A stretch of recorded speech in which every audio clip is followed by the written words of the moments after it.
This amazing 5-pepper Napoletana pizza is part of the hashtag Peppering It Up collaboration.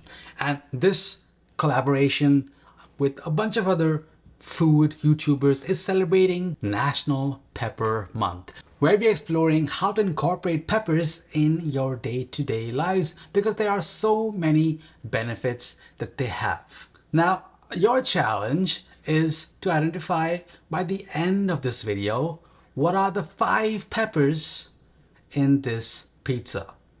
So let's get started and you keep a close eye. So just a few videos ago, I showed you how to make a no-cook pizza sauce, which had some passata, tomato paste, Calabrian peppers, garlic, and a couple of seasonings to really make an intense tomatoey experience that cooks on the pizza in a hot oven. We'll see that really soon.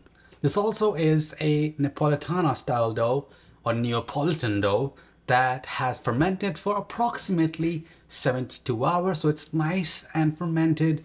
It has all the good stuff that a sourdough would have.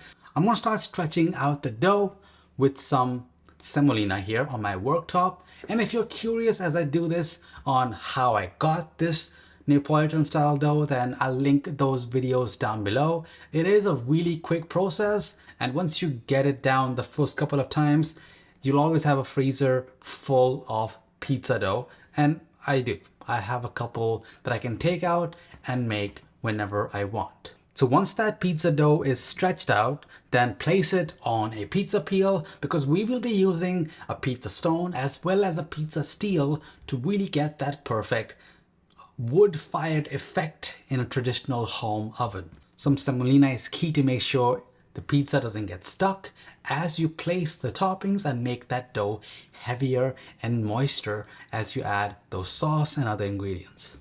So the sauce goes on.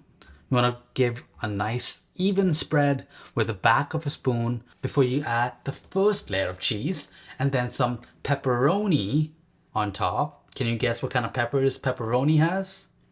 Well, it is made of a number of types of peppers, specifically paprika and chili peppers. Then goes on some of our yellow and orange peppers, some Thai chili peppers, and then another final layer of mozzarella cheese. Some more pepperoni on top. I think it'll be cool for you to also know about pepperoni that word was borrowed from the word pepperone, which in Italian means bell peppers. And this baby is now ready to shake, make sure nothing is stuck, and then place it in the oven that's been heating for 1 hour at 500 Fahrenheit. For the past 5 minutes, the broiler is on full blast. As you can see, my top oven rack has the steel blasting, and then after about 30 to 45 seconds, turn the pizza 90 degrees and continue cooking until you get some char on that top side. That effect, that takes me right back to Italy where I went earlier this year, and the pizzas were just way too good. And since I have your attention with this amazing pizza, well, this is why you should have more peppers in your diet, not necessarily always on a pizza. Although pizzas are a great way to transfer peppers into your stomach. Well, they are rich in antioxidants.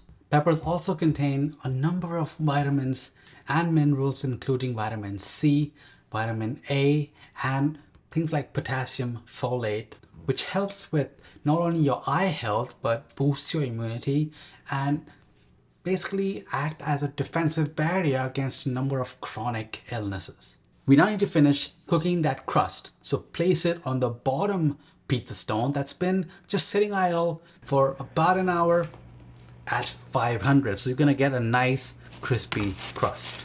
And this is now ready to be garnished with some chili and garlic oil.